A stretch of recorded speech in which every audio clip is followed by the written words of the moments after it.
आपके सामने जीव विज्ञान के एक शीर्षक को लेकर उपस्थित हुआ हूं। हमारा आज का शीर्षक है ब्लड क्लॉटिंग या रक्त का स्कंदन या उसका थक्का जमना। रक्त का स्कंदन वास्तव में एक जटिल प्रक्रिया है जो कि एक सुरक्षात्मक अर्थात शरीर की सुरक्षा हेतु होती है। शरीर में रक्त के स्कंदन हेतु लगभग 13 कारक कार्य करते हैं। जो कारक रुधिर के स्कंदन में सहायता करते हैं उन्हें कोएगुलेंट फैक्टर यानी कि स्कंदन कारक कहा जाता है, और जो कारक रुधिर के स्कंदन में सहायक नहीं होते हैं उन्हें एंटीकोएगुलेंट अर्थात प्रतिस्कंदन कारक कहा जाता है। मनुष्य के रुधिर को स्कंदित होने में लगभग 2 से 6 मिनट का समय लगता है। सर्वप्रथम वैज्ञानिक होवेल ने रुधिर के स्कंदन की प्रक्रिया को समझाया था। मनुष्य के रुधिर का स्कंदन लगभग 3 चरणों में होता है, जिसको हम इस प्रकार से समझ सकते हैं। प्रथम चरण में जब शरीर के किसी अंग में चोट लगती है तो जो शरीर के टिश्यू होते हैं, जिस स्थान पर चोट लगी होती है वो डैमेज हो जाते हैं। उस टिश्यू में उपस्थित एक प्रोटीन जिसे थ्रोम्बोप्लास्टिन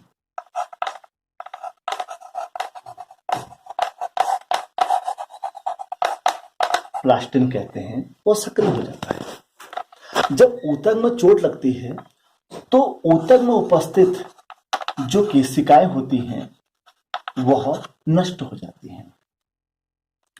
जब केशिकाएं नष्ट हो जाती हैं तो रुधिर वायु के संपर्क में आता है। वायु के संपर्क में आने पर जो रुधिर में प्लेटलेट्स होते हैं वे कटना, डैमेज होना शुरू हो जाते हैं। तो प्लेटलेट्स के अंदर उपस्थित थ्रोम्बोप्लास्टिन प्रोटीन एक्टिव हो जाता है।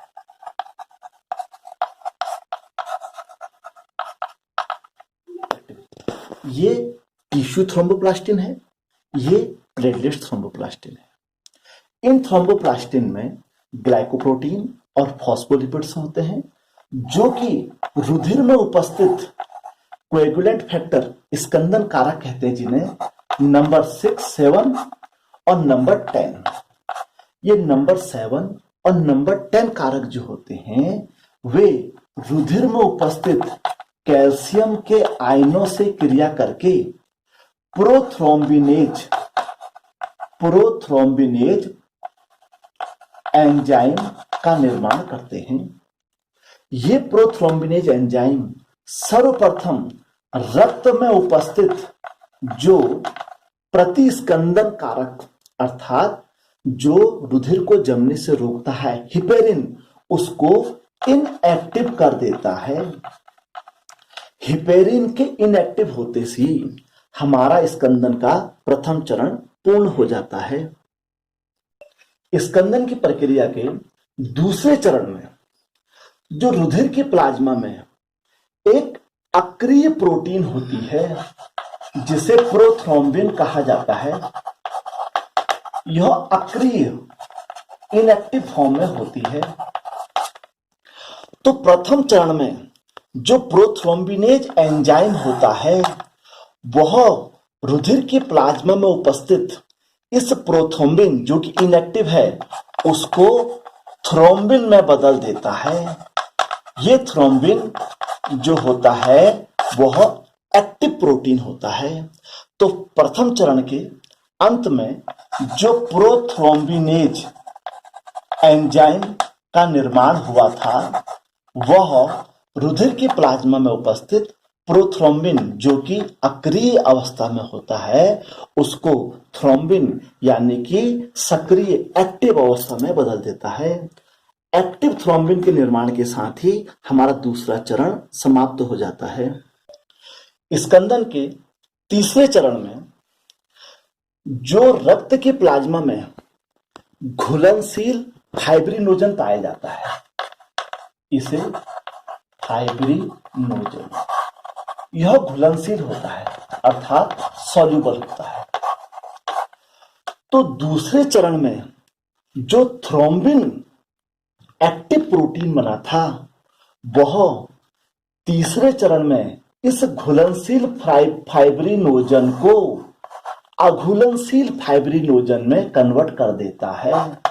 अब ये फाइब्रिनोजन किसमें बदल जाता है? इनसॉल्युबल, अर्थात ये अघुलनशील हो जाता है। कौन करता है? दूसरे चरण में जो हमारे लास्ट में थ्रोम्बिन एक्टिव प्रोटीन बना था, वह प्लाज्मा में उपस्थित घुलनशील फाइब्रिनोजन को अघुलनशील फाइब्रिनोजन, या इसको हम डायरेक्ट फाइब्रिन भी कह सकते हैं, फाइब्रिन भी कह सकते हैं। अब यह फाइब्रिन जो कि इनसॉल्युबल हो चुका है, यह इस समय कैल्शियम आयनों की उपस्थिति में और यहां पर एक कोएगुलेंट फैक्टर जिसे कहते हैं 13th यानी कि 13वां, यह 13वां फैक्टर फाइब्रिन स्थायी कारक भी कहलाता है, अर्थात यह फैक्टर इस फाइब्रिन को स्थायी करता है। यह फाइब्रिन कैल्शियम आयन और 13वें कारक के साथ मिलकर फाइब्रिन फाइबर बनाता है। यहां से यह फाइब्रिन फाइबर में कन्वर्ट हो जाता है, अर्थात इसके तंतु बन जाते हैं।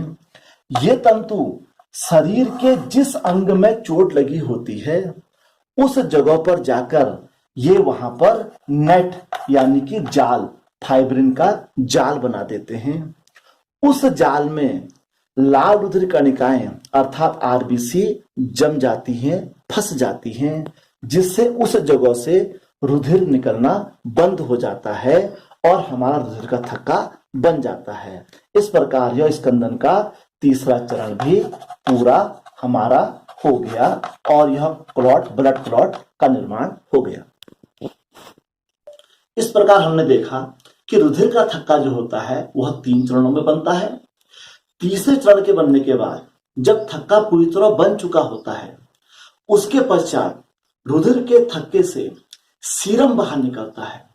यह सीरम इस बात को बताता है कि रुधिर का थक्का पूरी तरह बन चुका है। अब प्रश्न यह उठता है, सीरम क्या होता है?